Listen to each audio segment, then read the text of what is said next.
ఇక్కడ ఒక వాదం లేస్తుంది అంటే బలంగా బయటకు వస్తుంది అని చెప్పేసి అంటే దాన్ని ఎన్ని రకాలుగా అణచివేయాలి, ఎన్ని రకాలుగా తొక్కేయాలి, డబ్బుతో ప్రలోభాలు చేస్తారు, చావు భయం చూపిస్తారు, అనేక ప్రయత్నాలు జరుగుతూ ఉంటాయి. అట్లాంటి ప్రయత్నాలు ఏమైనా మీ మీద జరిగినాయా ప్రయోగాలు? నా మీద ఎవరు చేయలేదండి.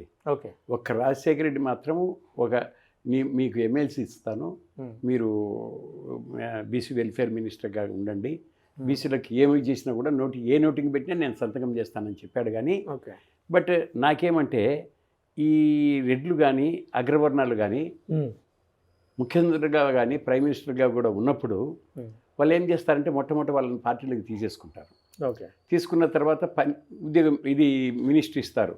But later they will say the party discipline అండి, మీరు ఇంతట్లోనే పని చేయాలి, ఇట్లా చెప్పకూడదు, అట్లా చెప్పకూడదు, ఇట్లా అనకూడదు, అట్లా అనకూడదు అంటారు.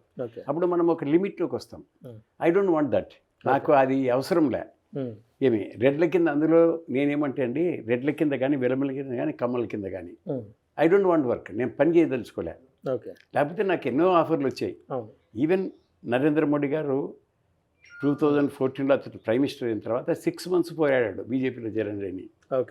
చెరు నువ్వు Ramakrishnayya garu we will turn around the country అని రాశారు. అంటే we both we will turn around the country అని. నేను I said no, I'm sorry. అంటే అంత బలంగా ఎందుకు పట్టుకోరు సార్? నేను అంటే రాజకీయ పార్టీ నాకు అవసరం లే డబ్బు. ఓకే. నా పిల్లలందరూ ఇప్పుడు అమెరికాకి వెళ్ళారు.